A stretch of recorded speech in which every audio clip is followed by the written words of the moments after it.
يبدو ان في الظروف المنيلة بستين نيلة اللي احنا عايشينها دلوقتي مفيش مفر من ان احنا ناخد قروض، وده على كل المستويات سواء افراد او شركات او دول.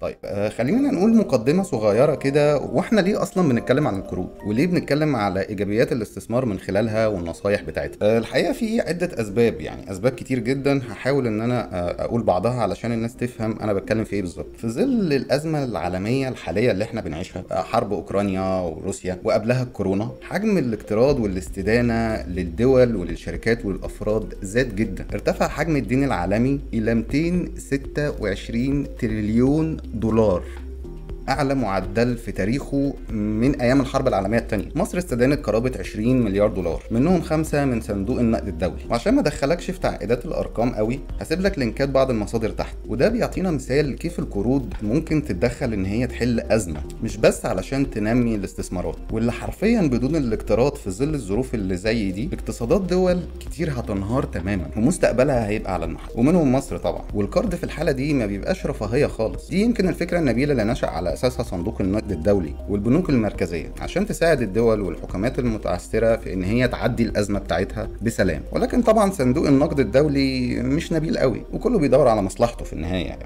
بالتالي الاقتراض حاليا مش رفاهيه بالنسبه لك، وانك في بعض الاحيان ممكن تضطر انك تستدين علشان تسد ديون موجوده بالفعل. ده للاسف ممكن يحصل بالذات في الازمات اللي احنا بنمر بيها حاليا. تاني سبب خلينا اتكلم ان القروض سمعتها وحشه جدا في الشارع العربي والشارع المصري، بايظاويه سمعتها وحشه في العالم كله. وهنقول ده ليه في المستقبل، وايه الاخطاء اللي بترتكبها الحكومات والدول والمنظمات الماليه اللي بتؤدي في الاخر لافقار الدول وافلاسها. وبالفعل في ناس كتير فشلت وتعثرت في سداد القروض والديون بتاعتها، او فشلوا في ان هم يستفيدوا منها، وفي الاخر يقول لك القروض بتجيب الفقر. يعني هي بره بتجيب مليارات الصراحه، فاحنا عندنا هنا بتجيب الفقر. دي مشكله، احنا لازم نشوف هي ليه بقى بتجيب الفقر. يعني ما يمكن العيب فينا، يمكن المشكله عندنا احنا، يمكن سوء تخطيط او سوء اداره. وهو ده اللي انا بحاول اتكلم فيه يعني. واللي الناس مش فاهماه ان القروض هي فكره استثماريه ضروريه جدا، ضروره حتميه لا يستقيم اي اقتصاد بدونها. يعني مفيش اقتصاد هينجح بدون قروض، انسى. هات لي تجربه واتحداك، هات لي بنك من غير نظام اقتراض، هات لي دوله ما اقترضتش، هات لي يعني سواء بقى خارجيا او داخليا وات ايفر، يعني هتبص تلاقي ان العالم كله بيقترض. القروض هي فكره ضاربه في التاريخ الانساني، وقدمها قدم الحضارات. يعني من اول ما قلنا يا بشريه، من اول ما اخترعنا الزراعه وبقى عندنا فائض في المحصول، فبقى في تجاره، فبقى في حاجه للقروض. كل الحضارات الانسانيه القديمه من اول الحضاره المصريه القديمه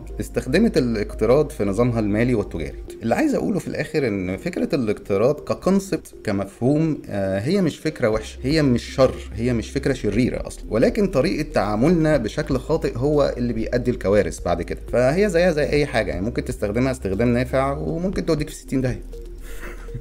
انت هنا اللي بتحدد القرض هيبقى فرصة ذهبية ليك للاستثمار، او ان انت تعدي ازمة، او ان انت تمتلك سيارة او عقار، او انها تكون سبب في افلاسك. واخيرا انا ليا تجارب سابقة وحالية، ويبدو انه مفيش مفر من ان انا لازم يبقى ليا تجارب مستقبلية مع القروض. الحمد لله، الحمد لله. عادي عادي، ادينا بنتعلم من اخطائنا وبنحاول ان احنا يعني ايه نرتقي يعني في المستقبل. ومعظم الحاجات اللي انا بتكلم فيها دي عن خبره وعن تجربه في كذا موقف انا اتعرضت له وانا باخد قروض. يعني بعضها كان في مشاكل بسبب ظروف الدوله او ظروف الاستثمار بمناخ عام، وبعضها كان بيكون سوء اداره وتخطيط مني انا شخصيا. فانا لبست، يعني انا لبست قبل كده، فانا جاي لك يعني عشان الحقك واقول لك خلي بالك، واعرض عليك النصايح والايجابيات والسلبيات بتاعه القروض علشان تقدر تستثمر بشكل امن. وعشان ما اطولش عليكم في المقدمه اكتر من كده سامحوني، بس كان لازم نقول الكلمتين دول قبل ما اتكلم.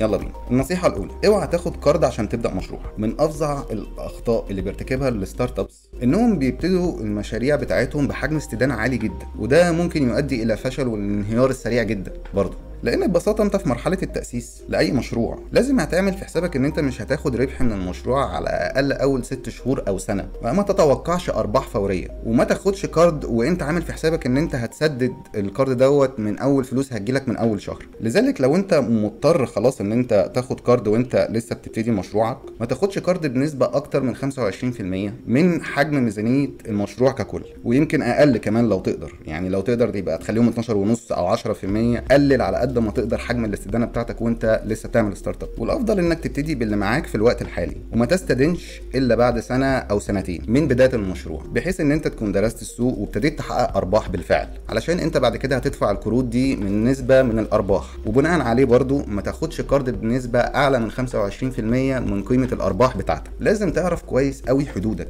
ما تاخدش قروض بشكل عشوائي مش مدروس، لان ده في الاخر ممكن يخسرك مشروعك وهتطلع كمان مديون. وده هياخدنا للنقطه الثانيه، الادخار.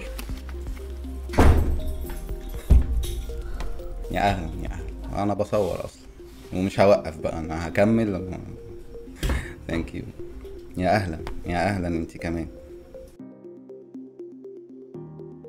انا نسيت انا كنت فين اساسا. طيب، وده هياخدنا للنصيحه الثانيه، الادخار. حاول دايما وانت بتقترض كارد شخصي او استثمار ان انت يبقى ليك احتياطي نقدي كده شايله على جنب، حتى لو بسيط. يعني لو انت شركه مثلا بتطلع ايرادات، فالايرادات دي انت بتاخدها بتصرفها على الرواتب وعلى الموظفين، وبتطلع بند للقسط بتاع الكارد، طلع كمان جزء للادخار، يعني حصاله كده صغيره لازم تبقى على جنب، لان ده كارت الامان ليك في الازمات. زي ما شفنا في الازمه الحاليه، فشل القروض او التعثر في القروض مش بس سببه الفشل في الاداره او سوء التخطيط، لا ده ممكن تبقى ظروف عالميه احنا بنتحط فيها، او ظروف حتى في السوق او البيزنس بتاعك مخصوص في مشكله معينه، او في حاجه في الاستيراد، في حاجه في بتاع. كل دي كوارث انت ممكن تتحط فيها وانت بتاخد كارد، فلازم تكون عامل حسابك عليها علشان ما تضطرش في الاخر انك تلاقي نفسك بتستدين علشان تسدد ديون. وان كان ده ممكن يكون منطقي في بعض الظروف القاسيه في مقابل ان الشركه ما تنهارش، الا ان انت لو عامل حسابك من الاول هتعدي الازمه ومش هتحتاج ان انت تستدين مره اخرى، او ان انت تتعثر ومشروعك يفشل بالكامل. فدي حاجه مهمه جدا. هو مفيش شك طبعا ان الادخار عموما كفكره يعني او ككونسبت هو مهم حتى في حياتنا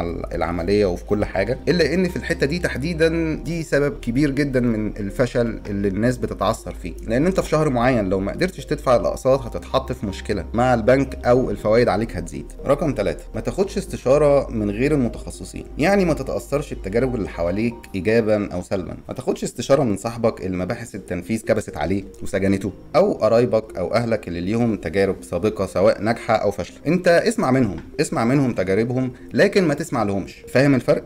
يعني ما تخليش الناس توجهك او تاثر عليك بقراراتها، اعرف اسباب فشلهم وساعتها هتلاقيهم هم اصلا مش عارفينها. ولو انت شفت الفيديو ده هتلاقي ان اسباب فشلهم مش هتخرج عن نطاق الكلام اللي انا بقوله عموما، لان ببساطه كل شركه او كل فرد هي تجربه منفرده ومستقله بذاتها، ومش بالضروره ابدا ظروف الناس اللي بتحكي لك تتطابق تماما مع ظروفك. فما تتحمسش قوي وما تحبطش قوي لاي تجربه انت بتسمعها. وده هياخدنا للنقطه الرابعه. خلاص قررت انك هتاخد كارد وعقدت العزم كده، لا تحصر نفسك في خيارات محدوده. ما تحصرش نفسك في اطار البنك اللي انت بتتعامل معاه من زمان ومستريح له وواخد على نظامه، لان مش شرط ان يكون البنك دوت تحديدا بيقدم لك افضل الخيارات في الاقتراض. سوق القروض النهارده فيه منافسه شديده جدا ما بين البنوك، بيعملوا عروض زي شركات الاتصالات بالظبط. لذلك انت محتاج انك تطلع على بعض العروض للبنوك التانية وتدرسها كويس جدا. سوق القروض فيه جزء تسويقي وجزء تارجت وحاجات زي كده، لذلك ما تعتمدش بشكل اساسي على المعلومات اللي هيقدمها لك موظف البنك. طبعا كل الاحترام والتقدير ليهم، هم فعلا بيتعبوا وبيبذلوا مجهود خرافي علشان يوصلوا لك المعلومه ويفهموك، وهم هيساعدوك بالتاكيد وهيوجهوك. لكن ما تتوقعش منه مثلا ان هو لو شاف ظروفك او وضعك مش مناسب ان هو يقول لك في بنك تاني مثلا بيقدم عروض احسن. عمره ما هيقول لك كده، وعلشان كده انت لازم تكون رايح له مذاكر كويس وعارف معظم المعلومات مسبقا. خامسا واخيرا، القروض لا تصنع النجاح. لما يبقى عندك منتج ناجح او الشركه بتاعتك ناجحه وبتبيع كويس، فده معناه ان انت تقدر تسدد لو خدت قرض وامورك اوكي. يعني مثلا فكره تسلا كاول سياره كهربائيه انتاجيه في العالم هي فكره ناجحه بحد ذاتها لوحدها كده من غير اي مجهود، عشان يجي واحد زي ايلون ماسك يشغل دماغه شويه ويقنع البنوك والمستثمرين ان هم يمولوا له المشروع. وزي ما اتفقنا قبل كده انه ايلون ماسك وكل الشركات اللي هو بيعملها دي، سبيس اكس وتسلا وستارلينك، كل الشركات دي حرفيا ما كانش هيبقى ليها وجود بدون الاقتراض ومساعده البنوك وتمويل المستثمرين. فالفكره القويه، المشروع الناجح حتى لو صغير والكروت بعد كده تكبره، ده النموذج الناجح. يعني الكروت مش هتنجح لك مشروعك او هتنجح لك فكرتك لو هي اصلا فاشله في حد ذاتها، او لو هي مش ناجحه اصلا. والمشكله ان ناس كتير بتستثمر في المشاريع الغلط اصلا، وفي الاخر يقول لك الكروت بتجيب الفقر. قولوا لنا رايكم وقولوا لنا ارائكم في الكومنتات، واحكوا لنا تجاربكم سواء سلبيه او ايجابيه، واعملوا لنا لايك وسبسكرايب وبس كده. واخر نصيحه، استفتي عقلك، فكر تاني. شكرا.